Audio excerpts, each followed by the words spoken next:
All Summer in a Day by Ray Bradbury. Ready? Ready. Now? Soon. Do the scientists really know? Will it happen today? Will it? Look, look! See for yourself! The children pressed to each other like so many roses, so many weeds intermixed, peering out for a look at the hidden sun. It rained. It had been raining for 7 years.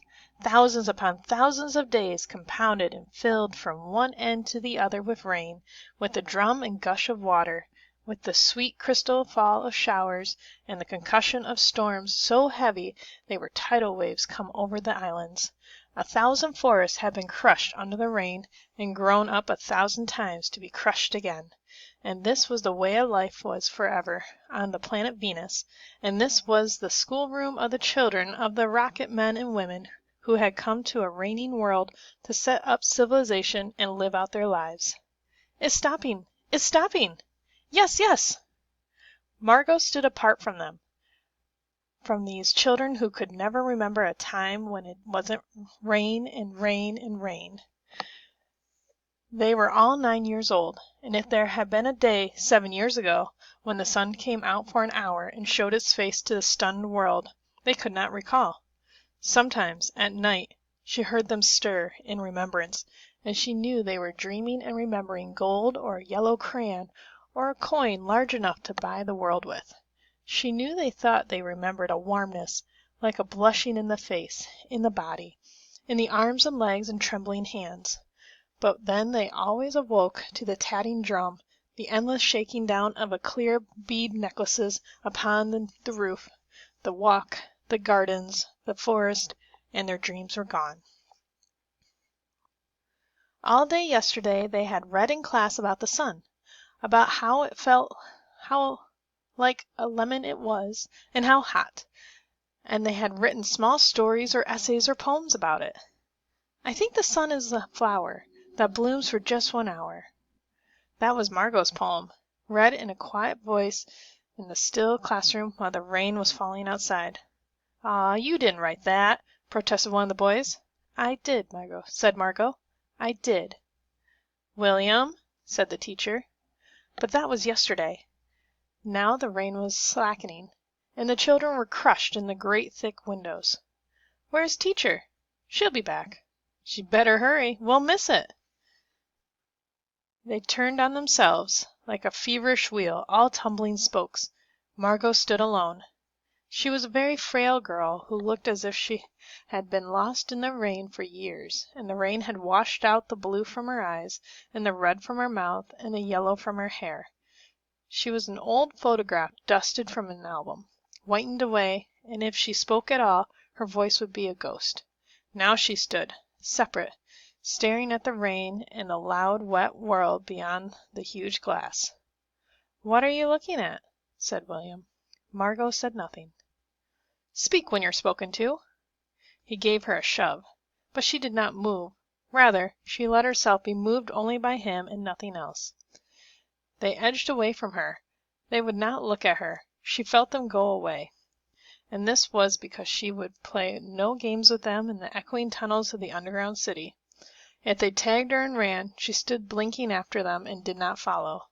When the class sang songs about happiness and life and games, her lips barely moved. Only when they sang about the sun and the summer did her lips move as she watched the drenched windows. And then, of course, the biggest crime of all was that she had come here only 5 years ago from Earth, and she remembered the sun and the way the sun was and the sky was when she was 4 in Ohio. And they had been on Venus all their lives, and they had only been 2 years old when the last sun came out, and had long since forgotten the color and the heat of it and the way it really was. But Margot remembered. "It's like a penny," she said once, eyes closed. "No, it's not," the children cried.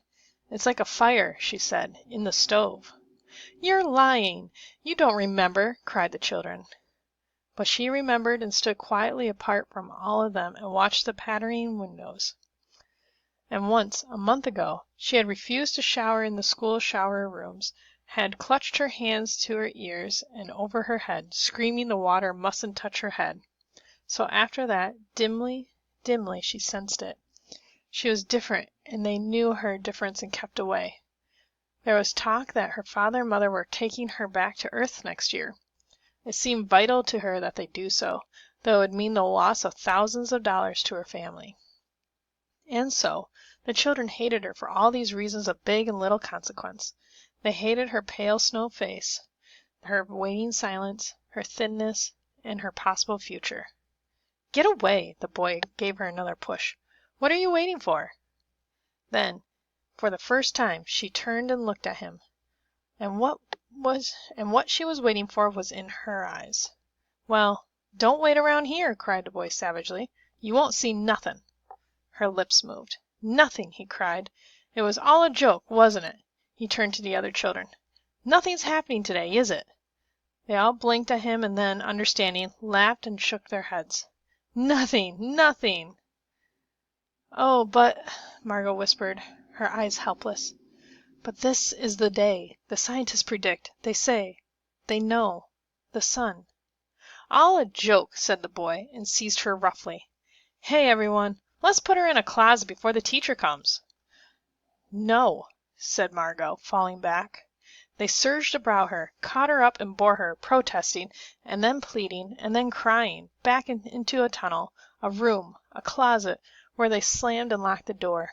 They stood looking at the door and saw it tremble from her beating and throwing herself against it.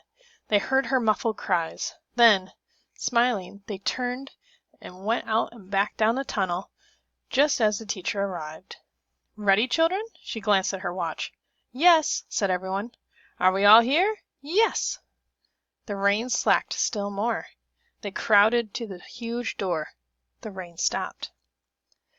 It was as if in the midst of a film concerning an avalanche, a tornado, a hurricane, a volcanic eruption, something had, first, gone wrong with the sound apparatus, thus muffling and finally cutting off all noise, all of the blasts and repercussions and thunders, and then, second, ripped the film from the projector and inserted into its place a beautiful tropical slide which did not move or tremor. The world ground to a standstill. The silence was so immense and unbelievable that you felt that your ears had been stuffed or that you had lost your hearing altogether. The children put their hands to their ears. They stood apart. The door slid back and the smell of the silent, waiting world came into them. The sun came out. It was the color of flaming bronze, and it was very large. And the sky around it was a blazing blue tile color. And the jungle burned with sunlight as the children, released from their spell, rushed out, yelling into the springtime. "Now, don't go too far," called the teacher after them. "You've only 2 hours, you know. You won't want to get caught." But they were running and turning their faces up to the sky and feeling the sun on their cheeks like a warm iron. They were taking off their jackets and letting the sun burn their arms. "Oh, it's better than the sun lamps, isn't it? Much, much better." They stopped running and stood in the great jungle that covered Venus, that grew and never stopped growing, tumultuously, even as you watched it. It was a nest of octopi, clustering up great arms of flesh-like weed, wavering, flowering in this brief spring. It was the color of rubber and ash, in this jungle from the many years without sun. It was the color of stones and white cheeses and ink, and it was the color of the moon. The children lay out laughing on the jungle mattress, and heard it sigh and squeak under them, resilient and alive.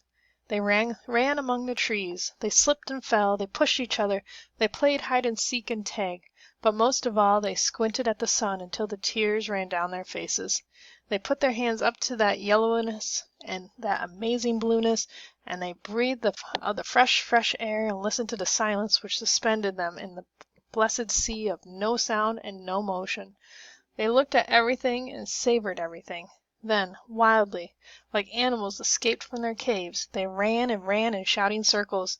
They ran for an hour and did not stop running. And then, in the midst of their running, one of the girls wailed. Everyone stopped. The girl, standing in the open, held out her hand. "Oh, look," she said, trembling. They came slowly to look at her open palm. In the center of it, cupped and huge, was a single raindrop. She began to cry, looking at it. They glanced quietly at the sun. "Oh, oh." A few cold drops fell on their noses and their cheeks and their mouths. The sun faded behind a stir of mist. A wind blew cold around them.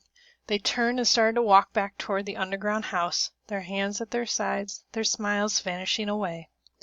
A boom of thunder startled them, and like leaves before a new hurricane, they tumbled upon each other and ran. Lightning struck 10 miles away, 5 miles away, a mile, a half-mile. The sky darkened into midnight in a flash. They stood in the doorway of the underground for a moment until it was raining hard. Then they closed the door and heard the gigantic sound of the rain falling in tons and avalanches, everywhere and forever. Will it be 7 more years? Yes, 7. Then one of them gave a little cry. Margot. What? She's still in the closet where we locked her. Margot. They stood as if someone had driven them, like so many stakes, into the floor. They looked at each other and then looked away. They glanced out at the world that was raining now, and raining steadily. They could not meet each other's glances. Their faces were solemn and pale. They looked at their hands and feet, their faces down. Margot. One of the girls said, Well? No one moved. Go on, whispered the girl. They walked slowly down the hall in the sound of cold rain. They turned through the doorway into the room in the sound of the storm and thunder, lightning on their faces, blue and terrible. They walked over to the closet door slowly and stood by it. Behind the closet door was only silence.